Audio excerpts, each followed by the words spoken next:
السلام عليكم ورحمة الله وبركاته. وعليكم السلام ورحمة الله وبركاته. الحمد لله الحمد لله رب العالمين والعاقبة للمتقين والصلاة والسلام على سيدنا محمد وآله وصحبه أجمعين. أما بعد فقد قال الله تعالى في القرآن الكريم والفرقان المجيد: أعوذ بالله من الشيطان الرجيم، بسم الله الرحمن الرحيم، والله جعل لكم من بيوتكم سكنا إلى آخر الآية. صدق الله العظيم. وقال نبينا رسول الله صلى الله عليه وسلم: إذا دخلتم بيتا فسلموا على أهله، وإذا خرجتم فأودعوا أهله السلام، أو كما قال صلى الله عليه وسلم. எல்லா புகழும் புகழ்ச்சியும் ஏக வல்லோனாகிய அல்லாஹ் ஜல்ல ஷானஹு தஆலா ஒருவனுக்கே உரித்தாகட்டுமாக.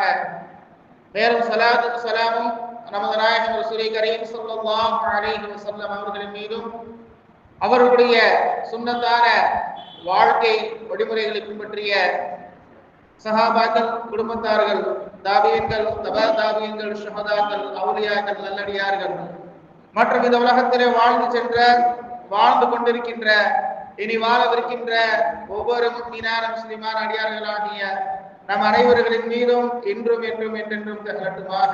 ஆமீன். கண்ணியத்திற்குரிய அல்லாஹ்வின் நல்லடியார்களே, அல்லாஹ் ஜல்ல ஷானஹு தஆலா நம் அனைவர்களையும் ஈமானோடு வாழ்ந்து ஈமானோடு மரணிக்க செய்வாராக. ஆமீன். அல்லாஹ் ஜல்ல ஷானஹு தஆலா இந்த உலகத்திலே எத்தனையோ வகையான உயிரினங்களை அல்லாஹ் படைத்திருக்கின்றான். அப்படி அல்லாஹ் தஆலாவினால் படைக்கப்பட்ட கோடிக்கணக்கான உயிரினங்களில் மனித வர்க்கத்தை ஒரு சிறப்பான ஒரு படைப்பாக, மகத்துவமான படைப்பாக அல்லாஹ் தஆலா படைத்திருக்கின்றான். அப்ப எல்லா உயிரினங்களுக்கும் அல்லாஹ் ஜல்ல ஷானஹு தஆலா எல்லா விதமான நிஅமத்துகளையும் அல்லாஹ் கொடுத்து கொண்டே இருக்கின்றார். நாம் சாதாரணமாக நினைக்கலாம், ஒரு எறும்பு அல்லாஹ் தஆலாவினால் படைக்கப்பட்ட உயிருள்ள ஒரு வஸ்துகளில் ஒரு சிறந்த ஒரு சிறிய ஒரு உயிரினம் எறும்பு. அந்த எறும்பிற்கு உண்டான உணவை, ரிசுக்கை அல்லாஹ் வழங்குகின்றார்.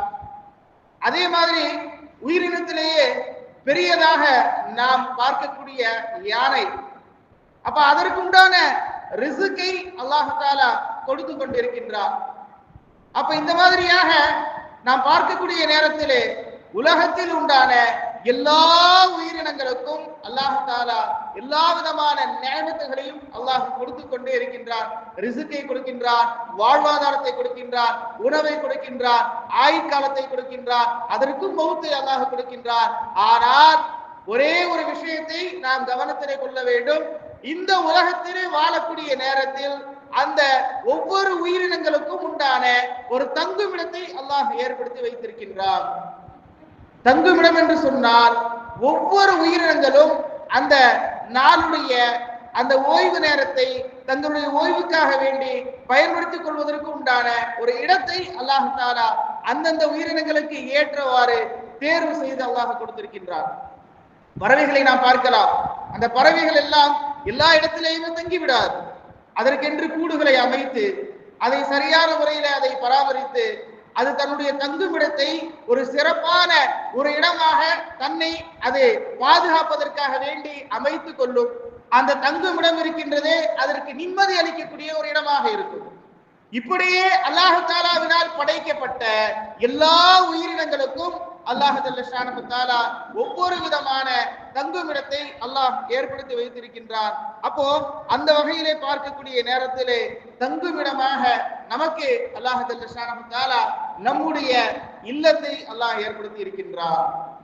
நாம் தங்கக்கூடிய வீடு, நாம் தங்கக்கூடிய இல்லம் நமக்கு ஓய்வு எடுக்கக்கூடிய ஒரு இடம், நமக்கு சுகம் அளிக்கக்கூடிய ஒரு இடம், நாம் நிம்மதியாக அந்த இடத்திலே இருப்பதற்காக வேண்டி அல்லாஹ் ஜல்ல ஷானஹு தஆலா நமக்கு அதை ஏற்படுத்தி கொடுத்திருக்கின்றார்.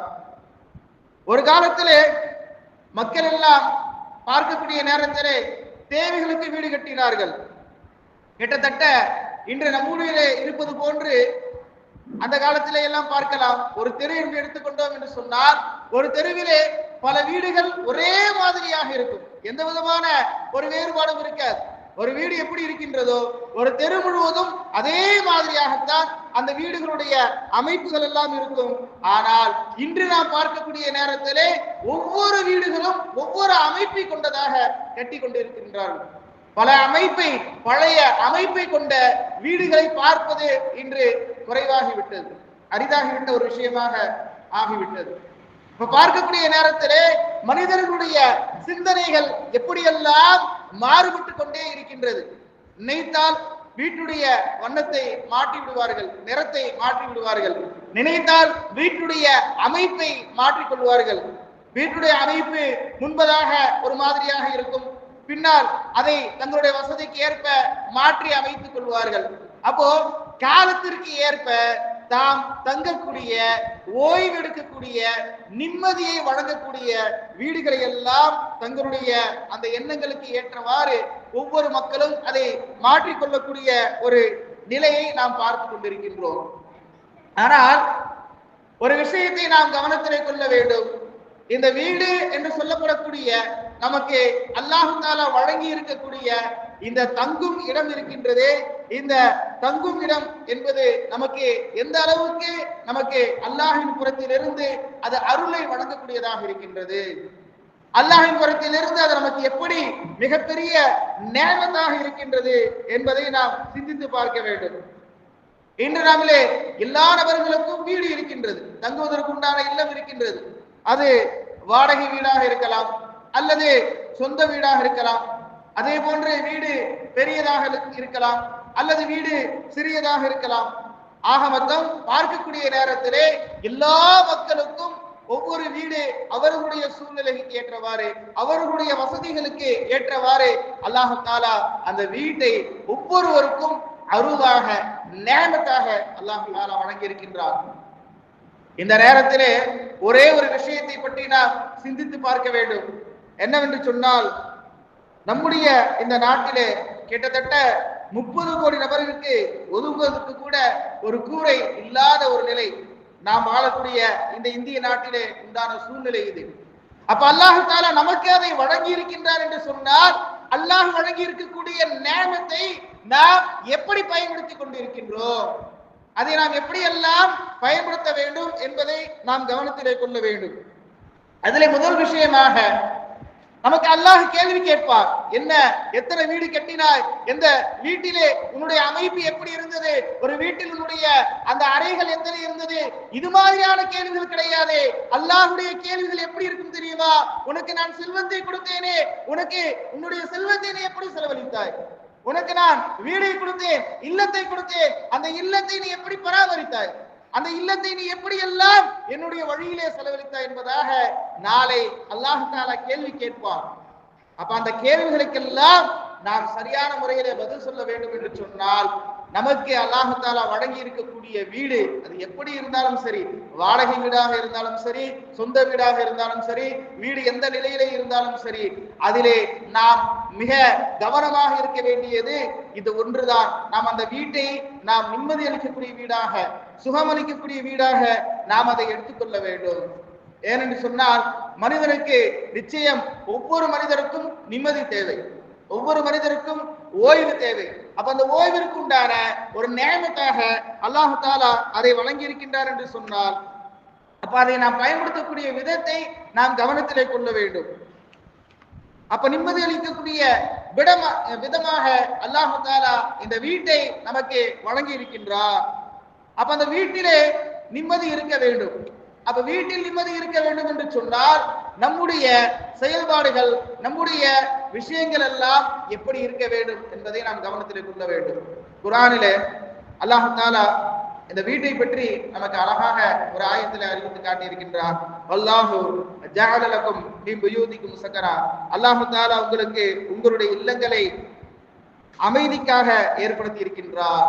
அமைதி தரக்கூடிய இடமாக, நிம்மதி அளிக்கக்கூடிய விதமாக அல்லாஹ் நமக்கு நம்முடைய வீடை ஏற்படுத்தியிருக்கின்றார் என்று சொன்னால், இன்றைக்கு நாம் தங்கக்கூடிய, நாம் ஓய்வெடுக்கக்கூடிய வீட்டிலே அமைதி இல்லை, நிம்மதி இல்லை, கஷ்டங்கள் அதிகமாக இருக்கின்றது, கடன் தொல்லை அதிகமாக இருக்கின்றது. அதே மாதிரியாக எத்தனை கஷ்டங்கள் வருகின்றதோ, என்னென்ன துன்பங்கள் வருகின்றதோ, அதற்கெல்லாம் காரணம் என்ன என்பதை நாம் சிந்தித்து பார்க்க வேண்டும். அல்லாஹ் தஆலா அழகாக சொல்லிவிட்டார், உங்களுக்கு நிம்மதி அளிக்கக்கூடிய, உங்களுக்கு அமைதி அளிக்கக்கூடிய வீடாக உங்களுடைய வீடுகளை நாம் ஏற்படுத்தி விட்டோம் என்பதாக. ஆனால் நமக்கு நம்முடைய வீடு எந்த அளவுக்கு இருக்கின்றது என்பதை நாம் சிந்தித்து பார்க்க வேண்டும். அப்ப அதற்குண்டான காரணங்கள் என்ன என்பதை நாம் பார்க்க வேண்டும். நம்முடைய வீடு, நாம் தங்கக்கூடிய இல்லம் நமக்கு நிம்மதியானதாக, நிம்மதி அளிக்கக்கூடியதாக இருக்க வேண்டும் என்று சொன்னால் அதற்கென்று சில விஷயங்களை நாம் பின்பற்ற வேண்டும். அதிலே முதல் விஷயமாக சுத்தத்தை நாம் முழுவதுமாக பின்பற்ற வேண்டும். அல்லாஹ் ஜல்ல ஷானஹு தஆலா குர்ஆனிலே சுத்தமாக இருப்பவர்களை அல்லாஹ் நேசிக்கின்றார் என்பதாக குர்ஆனுடைய ஆயத்திலையும் அல்லாஹ் அதை அறிவித்து காட்டியிருக்கின்றார். இன்னல்லாஹ யுஹிப்பு தவ்வாபீன வ யுஹிப்புல் முத்ததஹிரீன். நிச்சயமாக அல்லாஹ் தஆலா சுத்தமாக இருக்கக்கூடியவர்களை அல்லாஹ் பிரியம் படுகிறார். அது மட்டுமல்ல, ஹஜ்ரத் இப்ராஹிம் அலைஹிஸ்ஸலாம் அவர்களும் இஸ்மாயில் அலைஹிஸ்ஸலாம் அவர்களும் அல்லாஹ்வுடைய காபத்துல்லா, அல்லாஹ்வுடைய வீட்டை கட்ட வேண்டும் என்பதாக அல்லாஹ்வுடைய உத்தரவு வரக்கூடிய அந்த நேரத்திலே வஆஹிதுனா இலா இப்ராஹிம வ இஸ்மாயில அன் துஹிரா பைத்தி லித்தாயிஃபின். அப்ப அல்லாஹ் சொன்ன விஷயம் இதுதான். அல்லாஹ் சொன்னார், நீங்கள் அந்த வீட்டை கட்டக்கூடிய நேரத்தை அந்த சுத்தமாக வைத்துக் கொள்ளுங்கள் என்பதாக அல்லாஹ்வுடைய கட்டளை வந்தது. அப்ப அல்லாஹ்வுடைய இறை இல்லத்தை கட்டக்கூடிய நேரத்திலே அல்லாஹ் சொன்ன முதல் விஷயம் இதுதான். அங்க இபாதத் செய்வதற்கு முன்பதாக, நீங்கள் அங்கே உங்களுடைய வணக்க வழிபாடுகளை செய்ய ஆரம்பிப்பதற்கு முன்பதாக அந்த வீட்டை நீங்கள் சுத்தமாக வைத்துக் கொள்ளுங்கள் என்பதாக அந்த நபிக்கு இப்ராஹிம் அலைஹிஸ்ஸலாம் அவர்களுக்கும் அவர்களுடைய மகனான இஸ்மாயில் அலைஹிஸ்ஸலாம் அவர்களுக்கும் அல்லாஹ் தஆலா கட்டளையிட்டார். அப்ப நாம் தங்கி இருக்கக்கூடிய வீடு சுத்தமான வீடாக இருக்க வேண்டும், சுகாதாரமாக இருக்க வேண்டும். எந்த அளவுக்கு அப்படின்னு சொன்னா, இன்றைக்கு சுகாதார ஆய்வாளர்கள் வீட்டில் இருக்கக்கூடிய சில பொருட்களை வைத்து ஒரு வீட்டுடைய சுத்தம் எப்படி இருக்கும், ஒரு வீட்டுடைய அமைப்பு அது எப்படி இருக்கும் என்பதாக அவர்கள் ஆய்வு செய்து அறிக்கை வெளியிடுகின்றார்கள். ஒரு வீட்டிலே இருக்கக்கூடிய தலையணைகள், பயன்படுத்தக்கூடிய தலையணைகள், வீட்டிலே பயன்படுத்தக்கூடிய பாத்ரூம், இந்த விஷயங்களுடைய சுத்தத்தை வைத்து ஒரு குடும்பம் எப்படியெல்லாம் சுகாதாரமான குடும்பமாக இருக்கும், அவர்கள் எப்படி சுத்தமாக இருப்பார்கள் என்பதாக அந்த சுகாதார ஆய்வாளர்கள் அறிக்கையை வெளியிடுகின்றார்கள். அப்ப பார்க்கக்கூடிய நேரத்தில் நம்முடைய மார்க்கம் நமக்கு அழகாக சுத்தத்தை பற்றி கற்றுத் தந்திருக்கின்றது. நாம் இதை சரியான முறையிலே முதல் விஷயமாக இதை எடுத்து கடைபிடித்தோம் என்று சொன்னால் நம்முடைய இல்லத்தை நாம் சுத்தமாக வைத்துக் கொள்ள வேண்டும். நாம் இருக்கக்கூடிய இடத்தை நாம் சுத்தமாக வைத்துக் கொள்ள வேண்டும். நாம் பயன்படுத்தக்கூடிய பொருட்களை நாம் சுத்தமாக வைத்துக் கொள்ள வேண்டும். நம்முடைய ஆடைகளை நாம் சுத்தமாக வைத்துக் கொள்ள வேண்டும். இது மாதிரியாக வீட்டில் உண்டான பொருட்களை அனைத்தையும் நாம் சுத்தமாக வைத்துக் கொண்டோம் என்று சொன்னால் அங்கே நிச்சயமாக நிம்மதி கிடைக்கும் என்பதாக அல்லாஹ் தஆலா நமக்கு அங்கே அறிவித்து காட்டி இருக்கின்றார்.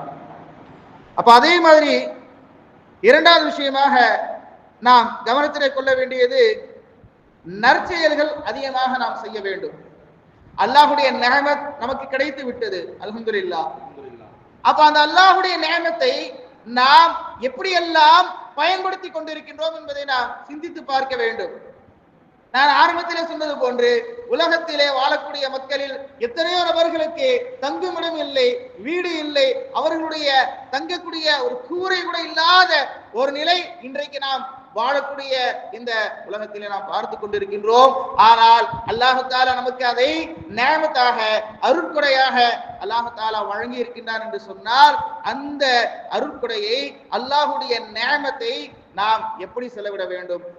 நமக்கு அல்லாஹ் கொடுத்திருக்கின்றார், அதை நாம் நல்ல அமல்களின் மூலமாக, நாம் செய்யக்கூடிய இபாதத்துகளின் மூலமாக நாம் அதை சரியான முறையிலே நம்முடைய இல்லங்களிலே வைத்து ஒவ்வொரு விதமான அமல்களையும் நாம் சரியாக நிறைவேற்றி கொண்டோம் என்று சொன்னால் நிச்சயமாக நாம் தங்கி இருக்கக்கூடிய வீடு, நாம் ஓய்வெடுக்கக்கூடிய வீடு நமக்கு நிம்மதி அளிக்கும். அதில் எந்த விதமான சந்தேகமும் கிடையாது.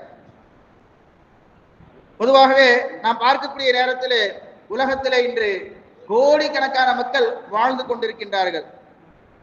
ஆனால் அப்படிப்பட்ட கோடிக்கணக்கான மக்களிலே அல்லாஹ் அதிகமாக விரும்புவது, அல்லாஹ் தஆலா அதிகமாக நேசிப்பது நல்லடியார்களை மட்டும்தான். காரணம் என்ன? நல்லடியார்கள் நல்லவர்களை செய்யக்கூடியவர்களாக இருப்பார்கள், அல்லாஹ்வுடைய அச்சத்தோடு இருக்கக்கூடியவர்களாக இருப்பார்கள், அல்லாஹ்வுடைய கட்டளைகளை நிறைவேற்றக்கூடியவர்களாக இருப்பார்கள்.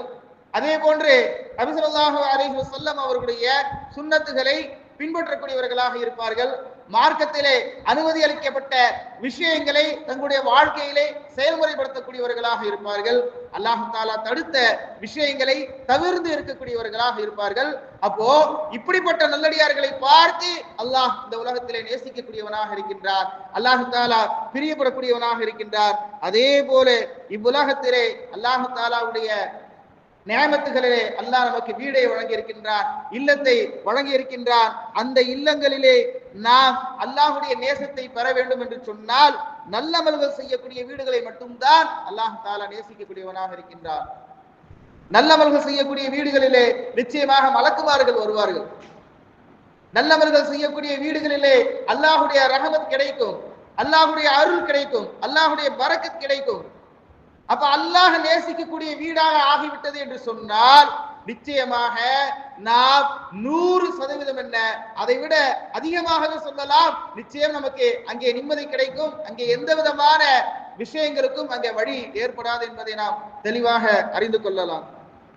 அப்போ நம்முடைய வீட்டிலே நாம் செய்ய வேண்டிய நல்ல அமல்கள் இருக்கின்றது, நற்செயல்கள் இருக்கின்றது. அது எந்தெந்த விஷயங்களை எல்லாம் நாம் சரியான முறையிலே நம்முடைய இல்லத்திலே இருந்து நாம் செய்ய ஆரம்பித்து விட்டோம் என்று சொன்னால், தொடர்ச்சியாக இந்த அமல்களை எல்லாம் நாம் செய்து கொண்டே இருந்தோம் என்று சொன்னால் நிச்சயமாக நமக்கு நாம் தங்கி இருக்கக்கூடிய வீட்டிலே அல்லாஹ் தஆலா சக்கீனத்தை அல்லாஹ் இறக்குவான், நிம்மதியை அல்லாஹ் இறக்குவான்.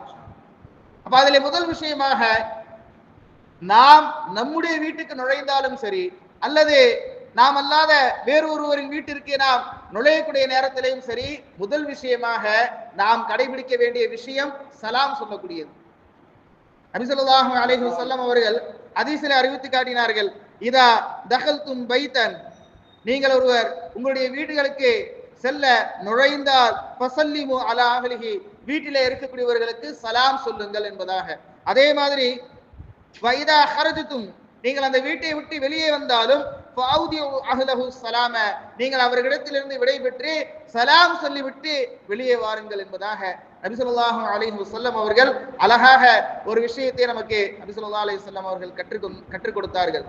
அப்போ நாம் சலாம் சொல்லிவிட்டு உள்ளே செல்ல வேண்டும், சலாம் சொல்லிவிட்டு வெளியே வர வேண்டும்.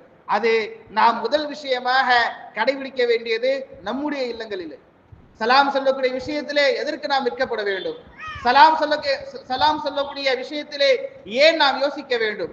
அதிலே நமக்கு யோசிக்க வேண்டிய அவசியம் எதுவுமே கிடையாது. இன்னைக்கு நாம பார்க்கக்கூடிய எத்தனையோ நபர்களுக்கு நாம் சலாம் சொல்லி விடுகின்றோம்.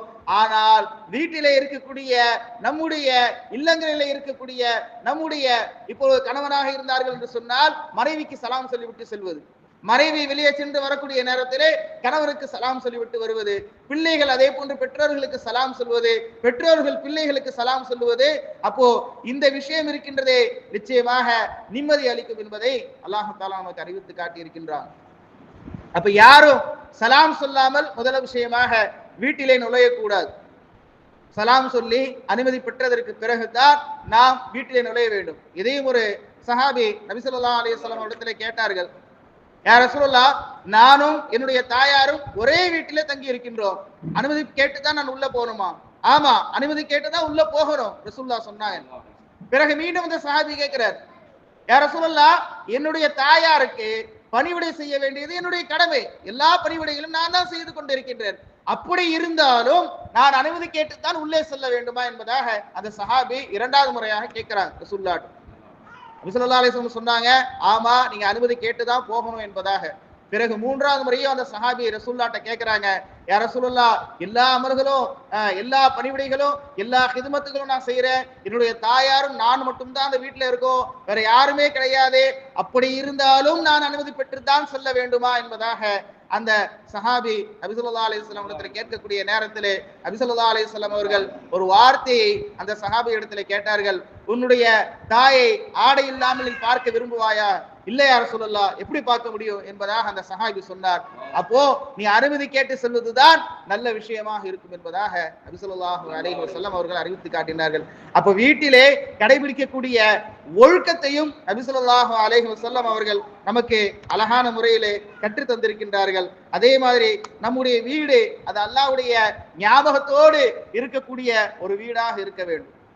அல்லாஹ்வை திக்ரு செய்யக்கூடிய வீடுகளாக இருக்க வேண்டும். குர்ஆன் ஓதக்கூடிய வீடுகளாக இருக்க வேண்டும். நாம் அதை எப்படி அமைத்துக் கொள்கின்றோம் என்பதை நாம் சிந்தித்து பார்க்க வேண்டும். குர்ஆனிலே ஒரு ஆயத்திலே அல்லாஹ் தஆலா அறிவித்து காட்டி இருக்கின்றான். வதுகுர்ன மா இத்லா ஃபீ புயூதிகின்ன மின் ஆயாத்தில்லாஹி வல் ஹிக்மா. உங்களுடைய வீடுகளிலே சொல்லப்படக்கூடிய அல்லாஹ்வின் வசனங்களையும் ஞானத்தையும் நீங்கள் நினைவு கூறுங்கள் என்பதாக. அப்போ அல்லாஹ்வுடைய வசனங்களை நாம் நம்முடைய வீட்டிலே ஓதக்கூடிய நேரத்திலே அதை நாம் சிந்தித்து ஓத வேண்டும். அதை நாம் கவனித்து பார்க்க வேண்டும். அல்லாஹ்வுடைய ஞானத்தோடு அதை நாம் சிந்திக்க வேண்டும். அல்லாஹ் எந்தெந்த விஷயங்களை எல்லாம் நமக்கு அறிவித்து காட்டியிருக்கின்றான், அல்லாஹ்வுடைய ஞானத்தை பார்த்து நாம் சிந்திக்க வேண்டும். அல்லாஹ் சொல்லக்கூடிய விஷயங்களை நாம் சிந்தித்து பார்க்க வேண்டும். அப்ப குர்ஆனுடைய வசனங்களை நம்முடைய வீடுகளிலே நாம் அதிகம் ஓத வேண்டும்.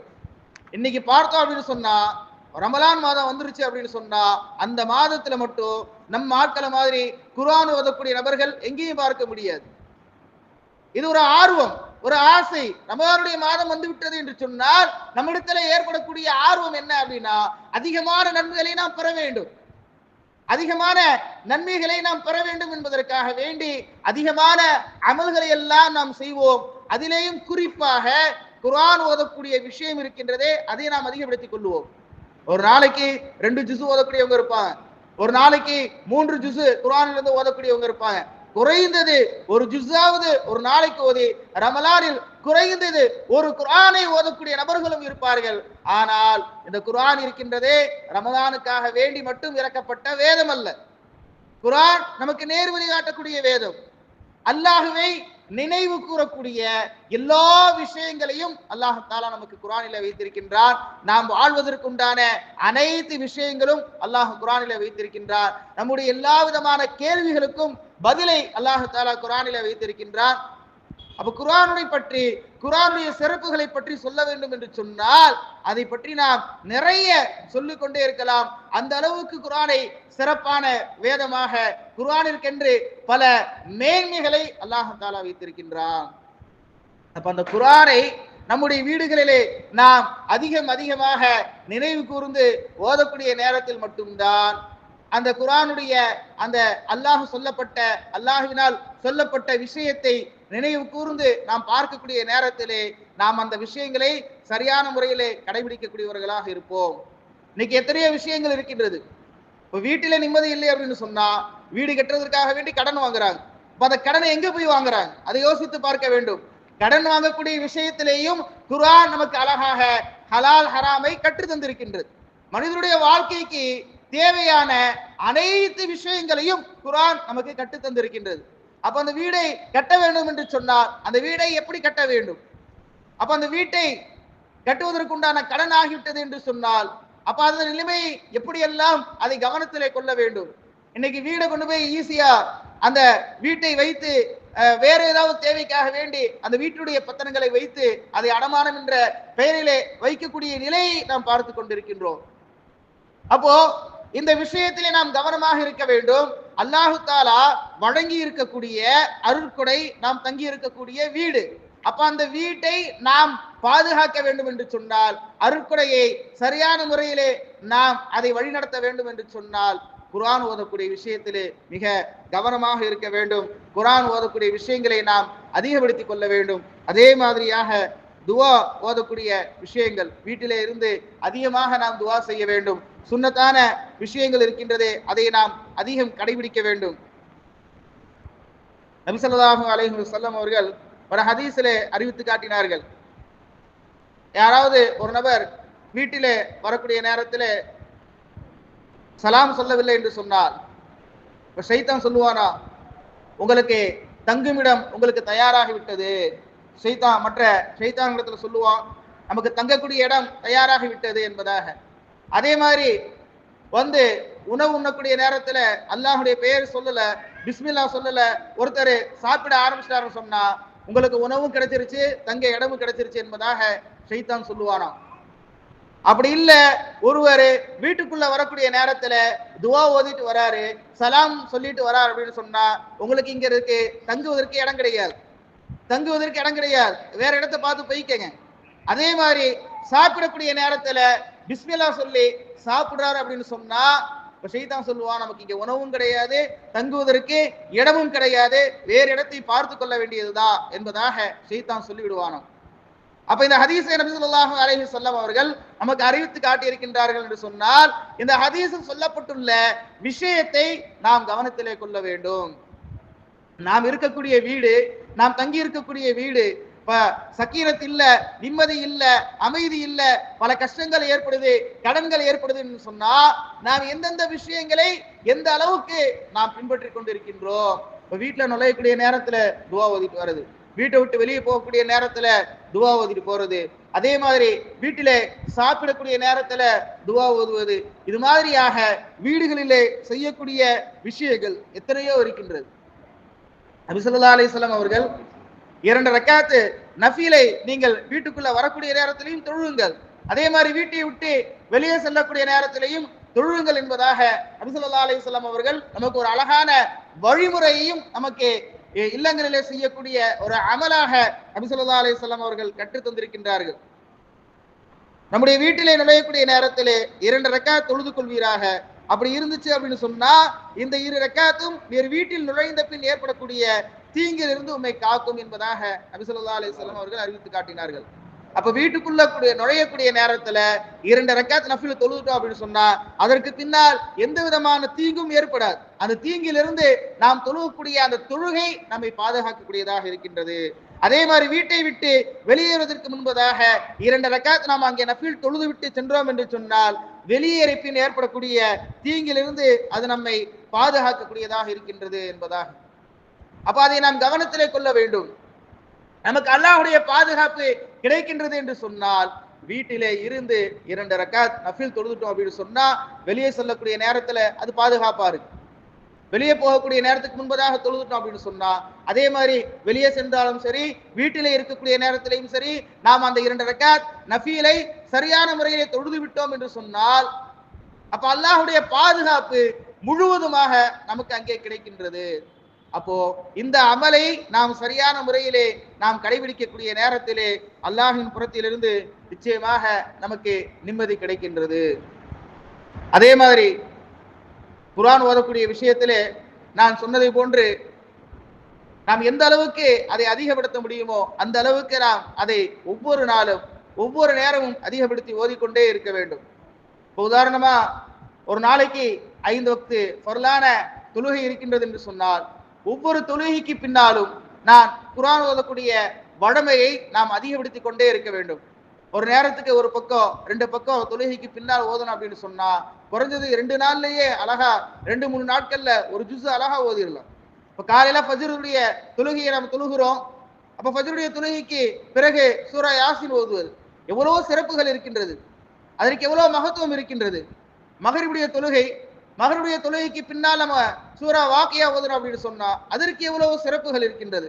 இப்படியே ஒவ்வொரு சூறாக்களுக்கும் ஒவ்வொரு விதமான சிறப்புகளை குர்ஆனிலிருந்து அல்லாஹ் வைத்திருக்கின்றான். வாரம் வியாழக்கிழமை வெள்ளி இரவு ஆகிவிட்டது என்று சொன்னால் சூரத்துல் கஹ்ஃப் ஓதக்கூடிய வணக்கம். அப்ப இது நம்மிலே எத்தனையோ நபர்கள் இந்த அமல்களை எல்லாம் தொடர்ந்து செய்து கொண்டே இருக்கின்றார்கள். அவர்களுக்கு தெரியும் இதனுடைய அருமை எப்படி இருக்கும், இதன் மூலமாக அல்லாஹு தாலாவுடைய நிம்மதி எப்படி கிடைத்து கொண்டிருக்கும் என்பதாக தெரியும். எனவே இந்த மாதிரியான அமல்களை எல்லாம் நாம் நம்முடைய வாழ்க்கையில எடுத்து அதை முழுவதுமாக கடைபிடிக்கக்கூடிய நேரத்திலே நிச்சயமாக அல்லாஹுடைய அந்த நிம்மதி அல்லாஹின் புறத்திலிருந்து நமக்கு கிடைக்கும். அதே மாதிரி நம்முடைய பிள்ளைகள் வீட்டிலே இருப்பாரு. பிள்ளைங்க வீட்டுக்கு வந்துட்டு அப்படின்னு சொன்னா நாம சொல்லக்கூடிய வார்த்தை என்ன? என்னுடைய புள்ள கஷ்டப்பட்டு ஸ்கூலுக்கு போகுது, ஸ்கூல்ல போய் 7 மணி நேரம் 8 மணி நேரம் படிக்குது, ஸ்கூலை விட்டு வருது, டியூஷன் போகுது, அப்புறம் மதரசாவுக்கு போகுது, இப்படியே போயிருது. பிள்ளை கொஞ்ச நேரம் தானே கொஞ்ச நேரம் தானே ஓய்வு நேரம் கிடைக்குது, அந்த கொஞ்ச நேரத்துல பிள்ளையுடைய ஆசைக்கு ஏற்றாற் போல் நம்ம விட்டு விடலாம் என்பதாக நினைத்து அந்த பிள்ளைகளை விடுவதன் காரணமாக பிள்ளைகள் எல்லாம் இன்று முழுவதுமாக செல்போனுக்கு அடிமையாகக்கூடிய சூழ்நிலை ஏற்படுது. இன்னைக்கு பார்க்கக்கூடிய நேரத்துல பிள்ளைகள்லாம் அதிகமாக செல்போன் பார்ப்பதன் காரணமாக பிள்ளைகளுடைய கண்களுக்கு அதிகமான பாதிப்பு ஏற்படுகின்றது. நல்ல மதரசால ஓதக்கூடிய ஒரு பிள்ளை, நல்ல மதரசால தொடர்ச்சியாக நல்லா ஓதிட்டு இருக்கக்கூடிய ஒரு பிள்ளை திடீர்னு கண்ணாடி போட்டு வரக்கூடிய நேரத்துல நாம கேட்டோம்னு சொன்னா சொல்லக்கூடிய காரணம் இதுதான். நான் டாக்டர்கிட்ட போனது, வீட்டுல அழைச்சிட்டு போனாங்க, ஆனா என்ன சொன்னாங்க அப்படின்னு சொன்னா, செல்போன் அதிகமா பார்த்ததுனால எனக்கு இந்த கண்ணில் சின்ன ப்ராப்ளம் ஏற்பட்டுச்சு, அதனால டாக்டர் கண்ணாடி போட சொல்லிட்டாங்க. பட் டாக்டர் அங்க திட்டுறாங்க, ஏன் உங்க பிள்ளைங்களை இப்படி நீங்க கவனக்குறைவா விட்டுட்டீங்க என்பதாக. அப்ப நாம் நம்முடைய பிள்ளைகளுடைய கவனத்தை நம்முடைய கைகளிலே நாம் வைத்துக் கொண்டோம் என்று சொன்னால் நிச்சயமாக அதற்குண்டான சரியான வழி இருக்கும். அதை விட்டுவிட்டு பிள்ளைகளை அவர்களுடைய போக்கிலே நாம் விட்டுவிட்டோம் என்று சொன்னால் நிச்சயமாக அதனுடைய விபரீதங்களை சந்திக்கக்கூடிய சூழ்நிலைகள் இப்படியாகத்தான் இருக்கும். அப்ப நாம் அந்த விஷயத்தை கவனத்திலே கொள்ள வேண்டும். இது எல்லாரையும் குறை சொல்வது கிடையாது. சில பேருக்கு இயற்கையாகவே குறைகள் இருக்கலாம், அவர்களுக்கு இயற்கையாகவே நோய்கள் இருக்கலாம், இது மாதிரியான காரணங்கள் எல்லாம் குறைவு. ஆனால் இதன் மூலமாக ஏற்படக்கூடிய விபரீதங்களை நாம் கவனத்திலே கொள்ள வேண்டும். அப்ப நாம கடைபிடிக்க வேண்டிய விஷயத்தை நாம் சரியான முறையில கடைபிடிக்க வேண்டும். அந்த வகையில நம்ம பிள்ளைங்க ஸ்கூலுக்கு போயிட்டு வராங்கல்ல, ஸ்கூல்ல என்னப்பா படிக்க சொன்னாங்க, என்ன ஹோம்ஒர்க் கொடுத்துருக்காங்க, என்ன நோட்ஸ் கொடுத்துருக்காங்க, என்ன விஷயங்கள் சொல்லி கொடுத்தாங்க, என்ன பாடம் நடத்தினாங்க, இதை நம்ம கேட்க வேண்டியது ஒவ்வொரு பெற்றோர்களுடைய ஒரு கடமையாகவே இருக்கு. இது ஒரு புறம். ரெண்டாவது, நம்ம பிள்ளைங்கள்லாம் டெய்லி மதரசாக்கு போறாங்க. பிள்ளைங்கள்லாம் டெய்லி மதரசாக்கு போறாங்க. மதரசாக்கு போயிட்டு வந்தனையுமே மதரசால என்ன சொல்லி கொடுத்தாங்க அப்படின்னு நம்ம கேட்டிருக்கோமா? யோசித்து பார்க்க வேண்டும். மதரசாக்கு இன்னைக்கு போன குர்ஆன்ல என்ன சூரா மனப்பாடம் பண்ண, ஹதீஸ்ல என்ன ஹதீஸ் மனப்பாடம் பண்ண, துவாக்கள்ல என்ன துவாக்கள் மனப்பாடம் பண்ண, வேற என்ன விஷயங்கள் சொல்லி கொடுத்தார்கள், மசாயில்ல சட்ட திட்டங்கள் சொல்லி கொடுக்கப்பட்டதா என்பதாக பிள்ளைகளிடத்துல நாம கேட்கணும். அந்த பிள்ளைகள் இடத்துல ஆர்வமா சொல்லுவாங்க. பொதுவாகவே பிள்ளைகளை ஆர்வம் ஊட்ட வேண்டியது நம்முடைய வேலை. அப்ப வீட்டிலே இருக்கக்கூடிய நாம் அந்த பிள்ளைகளை, மதரசாவுடைய சூழ்நிலையை நாம் நம்முடைய வீட்டிலே சரியான முறையிலே அமைத்துக் கொண்டோம் என்று சொன்னால் நம்முடைய பிள்ளைகள் நிச்சயமாக வளர்ந்து வாலிப வயதை அடையக்கூடிய நேரத்திலே வழி தவறி செல்லக்கூடிய எந்த ஒரு நிலையும் ஏற்படாது. அதனுடைய ஆரம்பத்திலே நாம் அதை சரி செய்ய வேண்டிய பொறுப்பு பெற்றோர்களாகிய நம்மிடத்திலே இருக்கின்றது. நாம இதை சரியான முறையிலே கடைபிடிக்க வேண்டும். பிள்ளைங்க போயிட்டு வராங்க அப்படின்னு சொன்னா பிள்ளைங்கள்ட்ட கேட்கணும், என்ன மதரசால பாடம் சொல்லி கொடுக்கப்பட்டுச்சு, குர்ஆனை ஓதி காட்டு, சூறாக்களை சொல்லி காட்டு, ஹதீஸை சொல்லு. நாம அதிகம் ஆர்வம் ஊட்டக்கூடிய நேரத்துல பிள்ளைங்களுடைய ஆர்வம் அதிகமாகும். எப்படி பள்ளிவாசல்ல போய் மதரசாக்கள்ல போய் அவர்கள் ஓதுனா என்ன நன்மைகள் அவர்களுக்கு அங்கே கிடைக்குமோ அதே நன்மைகள் எங்க வீட்டிலே ஓதுனா நன்மைகள் கிடைக்கும். அப்ப வீடுகள் நன்மைக்கு உண்டான இடமாக மாறிவிட்டது என்று சொன்னால் அங்கே அல்லாஹ்வுடைய சகீனத் இறங்கும், அல்லாஹ்வுடைய நிம்மதி இறங்கும். நபி ஸல்லல்லாஹு அலைஹி வஸல்லம் அவர்கள் ஒரு ஹதீஸ்ல அறிவித்து காட்டினார்களே, குர்ஆனை ஓதக்கூடிய நேரத்திலே அதில் இருக்கக்கூடிய ஒவ்வொரு எழுத்துக்கும் 10 நன்மை என்பதாக சொன்னார்கள். ஒவ்வொரு எழுத்து என்று சொன்னால் அதற்குண்டான உதாரணத்தையும் நபி ஸல்லல்லாஹு அலைஹி வஸல்லம் அவர்கள் சொல்லி காட்டினார்கள். அலிஃப் லாம் மீம் என்பதாக இருக்கின்றது என்று சொன்னால் அலிஃப் என்ற வார்த்தையை, அலிஃப் என்ற எழுத்தை ஓதக்கூடிய நேரத்திலே அதற்கு 10 நன்மை கிடைக்கும்.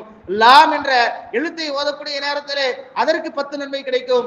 மீம் என்ற எழுத்தை ஓதக்கூடிய நேரத்திலே அதற்கும் 10 நன்மை கிடைக்கும் என்பதாக நபி ஸல்லல்லாஹு அலைஹி வஸல்லம் அவர்கள் அழகாக நமக்கு குர்ஆன் ஓதக்கூடிய விஷயத்தையும் நமக்கு கற்றுத் தந்திருக்கின்றார்கள் என்று சொன்னால் நம்முடைய பிள்ளைகளை நாம் அந்த விஷயத்திலே சரி செய்ய வேண்டும். நாம் குர்ஆன் ஓதுறோம், நாம தொழுகிறோம், நாம அமல் செய்கிறோம், இது நம்மோடு முடித்துக் கொள்ள வேண்டிய விஷயம் அல்ல. நம்முடைய பிள்ளைகள் நல்ல நிலைக்கு வர வேண்டும் என்பதாக பெற்றோர்களாகிய நாம் எந்த அளவுக்கு ஆசையும் ஆர்வமும் வைக்கின்றோமோ அதே போன்று மார்க்கத்துடைய விஷயத்திலே என்னுடைய பிள்ளை தொழுகையாளியாக இருக்க வேண்டும், என்னுடைய பிள்ளை குர்ஆனை அழகாக ஓத வேண்டும், என்னுடைய பிள்ளை ஹதீஸை மனனமிட்டு அந்த ஹதீஸிலே சொல்லப்பட்ட விஷயங்களை வாழ்க்கையிலே கடைபிடிக்க வேண்டும் என்பதாக நாம் ஒவ்வொருவரும் ஆசை கொள்ளக்கூடிய நேரத்திலே நிச்சயமாக நம்முடைய வீட்டிலே இந்த மாதிரியான அமல்களை எல்லாம் நாம் செய்வது மட்டுமல்லாது நம்முடைய பிள்ளைகளையும் செய்ய வைக்கக்கூடிய நேரத்திலே இங்கே அல்லாஹ்வுடைய நிம்மதி ஏற்படும். பிள்ளைங்க தண்ணி குடிக்கிறாங்களா, அவர்களுக்கு உண்டான துவாவை சொல்லிக் கொடுத்து நம்ம மதரசால சொல்லிக் கொடுப்போம். மதரசால எல்லாமே பிராக்டிகல் தான் சொல்லிக் கொடுப்பதோடு சரி. ஆனா அவர்களுக்கு உண்டான அந்த தியரி, அவர்களுக்கு உண்டான அந்த விஷயங்களை கற்றுக்கொள்ள வேண்டியது வீட்டிலே தான். அதற்குண்டான பொறுப்புகள் பெற்றோர்கள் தான். தண்ணி குடிக்கிறாங்கன்னா என்ன துவா சொல்லணும், தண்ணி குடிச்சு முடிச்சிட்டாங்க அப்படின்னு சொன்னா என்ன துவா சொல்லணும், சாப்பிட உட்காருறாங்க, சாப்பிட உட்காருவது எப்படி உட்காரணும் பிள்ளைங்கள்ட்ட கேளுங்க. பிள்ளைங்க சொல்லுவாங்க, பிள்ளைங்க படிச்சிருப்பாங்க, நம்ம கேட்கணும். பிள்ளைங்க சொல்லுவாங்க.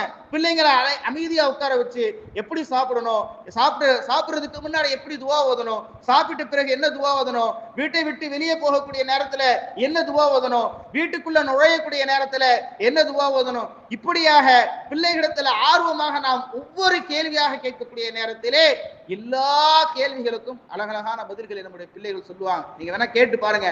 அதுதான் நிதர்சனமான ஒரு உண்மையான இருக்கின்றது. அப்போ அந்த விஷயத்திலே நாம் கவனமாக இருக்க வேண்டும். அதே மாதிரியாக தொழுகைகளை நாம் வீட்டிலே தொழுது கொள்ளலாம். ஆண்களாக இருக்கின்றோம் என்று சொன்னால் சுன்னத்தான தொழுகை, பரலான தொழுகையை பள்ளிவாசலே தொழுது கொள்வார்கள். சுன்னத்தான தொழுகைகளை வீட்டிலே தொழுது கொள்வார்கள். காரணம், நபி ஸல்லல்லாஹு அலைஹி வஸல்லம் அவர்கள் ஒரு ஹதீஸிலே அறிவித்து காட்டினார்கள், கார ஜஅலு ஃபீ பியூதிக்கும் மின் ஸலாத்திக்கும், உங்களுடைய தொழுகையிலே சிலதை நீங்கள் உங்களுடைய வீடுகளிலே நீங்கள் ஆக்கிக் கொள்ளுங்கள், தொழுது கொள்ளுங்கள். வலா தத்தஹிதுஹா குபூரா, அதை நீங்கள் கபர்களாக, கபர்ஸ்தான்களாக ஆக்கிக் கொள்ள வேண்டாம். வீட்டிலே தொழுகையை நாம் கடைபிடிக்க வேண்டும். இப்ப பெண்கள் பரலான தொழுகையை வீட்டிலே தொழுவது சிறந்தது. அப்ப அந்த தொழுகையை அவர்கள் வீட்டிலே தொழுது கொண்டார்கள் என்று சொன்னால் பெண் பிள்ளைகளுக்கு கற்றுக் கொடுக்க வேண்டும். சின்ன பிள்ளைகளாக இருக்கிறாங்க அப்படின்னு சொன்னா அந்த பிள்ளைங்களுக்கு நான் தொழுகிறேன், நான் தொழுகக்கூடிய தொழுகையை பாரு, என்னை பார்த்து நீ கற்றுக்கொள் என்பதாக தொழுகைக்கு உண்டான விஷயங்களை நாம் கற்றுக் கொடுக்க வேண்டும். ஆண் பிள்ளைகளாக இருக்கிறாங்க அப்படின்னு சொன்னா ஆண்கள் பெற்றோர்கள் அந்த பிள்ளையுடைய தந்தைகள் அந்த பிள்ளைக்கு உண்டான அந்த தொழுகை விஷயத்தை கற்றுக் கொடுக்க வேண்டும். இப்படியே நம்முடைய இல்லத்தை இது மாதிரியாக நல்ல அமல்களின் பக்கமாக நாம் சரியான முறையிலே வழி நடத்தி கொண்டு வரக்கூடிய நேரத்திலே அங்கே அல்லாஹுடைய அமைதி நிச்சயமாக ஏற்படும். அதில் எந்த விதமான சந்தேகம் கிடையாது. இன்னும் ஒரு விஷயம் சொல்லணும் அப்படின்னு சொன்னா, சில பேருக்கு தங்குவதற்கு வீடு இருக்கும், எல்லா வசதிகளும் இருக்கும். ஆனா வீட்டுல இருக்கதை விரும்ப மாட்டாங்க. அதிகமா வெளியே ரவுண்டிங்லேயே இருக்கணும், வெளியே எங்கேயாவது சுத்திக்கிட்டே இருக்கணும் என்பதாக நினைத்து கொண்டே இருப்பாங்க. இன்னைக்கு கும்பகோணம் போவாங்க, நாளைக்கு தஞ்சாவூர் போவாங்க, மறுநாள் திருச்சி போவாங்க. எதுக்கு போறாங்க, ஏன் போறாங்க எதுவுமே தெரியாது. அவர்களுக்கு என்ன அப்படின்னு சொன்னா வீட்டுல இருக்கவே பிடிக்காது, வீட்டை விட்டு சுத்தி கொண்டே இருக்கணும். இதுதான் அவர்களுடைய ஒரு மனநிலையாக இருக்கும். இது எல்லாரையும் சொல்லவில்லை, ஒரு சில நபர்களுடைய குணங்கள் இப்படி இருந்தது. இதற்கும் நபி ஸல்லல்லாஹு அலைஹி வஸல்லம் அவர்கள் ஒரு அழகான ஒரு வழிமுறையை நபி ஸல்லல்லாஹு அலைஹி வஸல்லம் அவர்கள் கற்றுத் தந்தார்கள். அது என்ன வழிமுறை அப்படின்னு சொன்னா, உக்பத் இப்னு ஆமிர் ரலியல்லாஹு தஆலா அன்ஹு அவர்கள் ஒரு ஹதீஸிலே அறிவித்து காட்டினார்கள். குல்து யா ரசூலல்லாஹ், நபி ஸல்லல்லாஹு அலைஹி வஸல்லம் இடத்துல நான் கேட்டேன், மன் நஜாத், ஈடேற்றம்னா என்ன? யா ரசூலல்லாஹ், ஈடேற்றம் அறிவதற்கு உண்டான வழியை எனக்கு கற்றுத்தாருங்கள் என்பதாக உக்பத் இப்னு ஆமிர் ரலியல்லாஹு தஆலா அன்ஹு அவர்கள் நபி ஸல்லல்லாஹு அலைஹி வஸல்லம் இடத்திலே கேட்டார்கள். அப்போ நபி ஸல்லல்லாஹு அலைஹி வஸல்லம் அவர்கள் அதற்கு பதில் சொன்னார்கள், அம்லிக் அலைக லிசானக, உம்முடைய நாவை கட்டுப்படுத்திக் கொள்ளும் என்பதாக முதல் விஷயமாக நபி ஸல்லல்லாஹு அலைஹி வஸல்லம் அவர்கள் சொன்னார்கள். பிறகு பலி யஸ்அக பைத்துக, நபி ஸல்லல்லாஹு அலைஹி வஸல்லம் அவர்கள் சொன்னார்கள், உன்னுடைய வீட்டிலே நீ தங்கியிரும். வப்கி அலா ஹதியதிக, உம்முடைய பாவங்களை நினைத்து நீ அழுது கொண்டு இரும் என்பதாக நபி ஸல்லல்லாஹு அலைஹி வஸல்லம் அவர்கள் அந்த கேள்வி கேட்ட உக்பத் இப்னு ஆமிர் ரலியல்லாஹு தஆலா அன்ஹு அவர்களுக்கு பதில் சொன்னார்கள். அப்போ உன்னுடைய வீட்டிலே நீ தங்கியிரு, உன்னுடைய பாவங்களுக்காக வேண்டி அல்லாஹ்விடத்திலே நீ மன்னிப்பு கேட்டுக்கொண்டே இரு என்பதாக ஒரு ஈடேற்றத்திற்கு உண்டான ஒரு வழியாக நபி ஸல்லல்லாஹு அலைஹி வஸல்லம் அவர்கள் கற்றுத் தந்திருக்கின்றார்கள் என்று சொன்னால், தேவைக்கு நாம் வெளியே போறோம், வேலைக்கு நாம் வெளியே போறோம், அது தேவை. ஆனால் தேவையில்லாமல் சுற்றுவது, தேவையில்லாமல் வெளியே செல்வது, வீட்டை பூட்டி வைத்தே வைப்பது, இது மாதிரியான விஷயங்களுக்கு தான் நபி ஸல்லல்லாஹு அலைஹி வஸல்லம் அவர்கள் ஒரு அழகான வழிமுறையை கற்றுத் தந்தார்கள். தேவையில்லாமல் சுற்றி கொண்டிருக்க வேண்டாம், உன்னுடைய வீட்டிலே தங்கியிரு என்று சொன்னால் உன்னுடைய பாவத்திற்காக வேண்டி ரப்புல் ஆலமீனான அல்லாஹ்விடத்திலே பாவ மன்னிப்பு தேடிக்கொண்டே இரு என்பதாக நபி ஸல்லல்லாஹு அலைஹி வஸல்லம் அவர்கள் ஒரு அழகான ஒரு வழிமுறையை நமக்கு கற்றுத் தந்திருக்கின்றார்கள். எனவே அந்த வகையிலே பார்க்கக்கூடிய நேரத்திலே நமக்கு இந்த வீட்டை விட ஒரு விசாலமான ஒரு வீடு, இந்த நாம் இந்த உலகத்திலே வாழக்கூடிய நேரத்திலே நமக்கு எதுவெல்லாம் நமக்கு குளிர்சாதன பொருட்களாக இருக்கின்றதோ அதையெல்லாம் விட ஒரு சிறந்த ஒரு குளிர்சாதனமான ஒரு விஷயத்தை அல்லாஹ் நமக்கு மறுமையிலே வழங்க வேண்டும் என்று சொன்னால், அது மட்டுமல்ல, இந்த உலகத்திலே நாம் எதுவெல்லாம் அழகான விஷயங்களாக பார்த்து கொண்டிருக்கின்றோமோ அதை விட சிறந்த அழகான விஷயத்தை அல்லாஹ் ஜல்ல ஷானஹு தஆலா நாம் அனைவருக்கும் கபர்களிலேயும் ஆலை சொர்க்கத்திலேயும் அப்படிப்பட்ட நம்முடைய வீடு இருக்க வேண்டும் என்று சொன்னால் அதற்குண்டான அந்த அமைப்பை, அதற்குண்டான அமல்களை நாம் சரியான முறையிலே நாம் கடைபிடிக்க வேண்டும். அதே மாதிரியாக அல்லாஹ் ஜல்ல ஷானஹு தஆலா அறிவித்து காட்டி இருக்கின்றார், வல தாருல் ஆஹிரா ஹைரும், தாருல் ஆஹிரா இருக்கின்றதே, மறுமை வீடு இருக்கின்றதே, அதுதான் ஹைரான வீடு என்பதாக அல்லாஹ் ஜல்ல ஷானஹு தஆலா நமக்கு அறிவித்து காட்டி இருக்கின்றார். எனவே பெரிய அளவிலே வீடுகளை கட்டி மாஷா அல்லாஹ் இன்னும் சில வார்த்தைகளை இதையெல்லாம் போற்றுக்கொள்வது மட்டுமல்லாது இதையெல்லாம் நம்முடைய உள்ளத்திலே வைத்துக் கொள்ள வேண்டும். ஆனால் நம்முடைய வீடு இந்த உலகத்திலே வாழக்கூடிய நேரத்திலே சிறப்பானதாக சிறந்ததாக இருக்க வேண்டும் என்று சொன்னால் அது அமல்களின் மூலமாகத்தான். அல்லாஹ்வுடைய நிம்மதி அங்கே இறங்கியது, அல்லாஹ்வுடைய அமைதி அங்கே இறங்கியது, அல்லாஹ்வுடைய அந்த சக்கீனத், அது மட்டுமல்லாமல் அல்லாஹ்வுடைய நியமத்தை சரியான முறையிலே நாம் அதை பின்பற்றக்கூடிய நேரத்தில் மட்டும்தான் நிச்சயமாக நமக்கு அது நிம்மதி அளிக்கக்கூடிய வீடாக இருக்கும். எனவே அந்த வீட்டை அல்லாஹ் ஜல்ல ஷானஹு தஆலா நாம் தங்கி இருக்கக்கூடிய நம்முடைய இல்லங்களை அல்லாஹ் சிறப்பானதாக ஆக்கி அருள் புரிவானாக.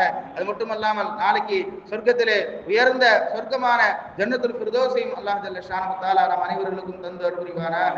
வாஹிரு தஅவானா அல்ஹம்துலில்லாஹி ரப்பில் ஆலமீன். அஸ்ஸலாமு அலைக்கும் வரஹ்மத்துல்லாஹி வபரகாத்துஹு.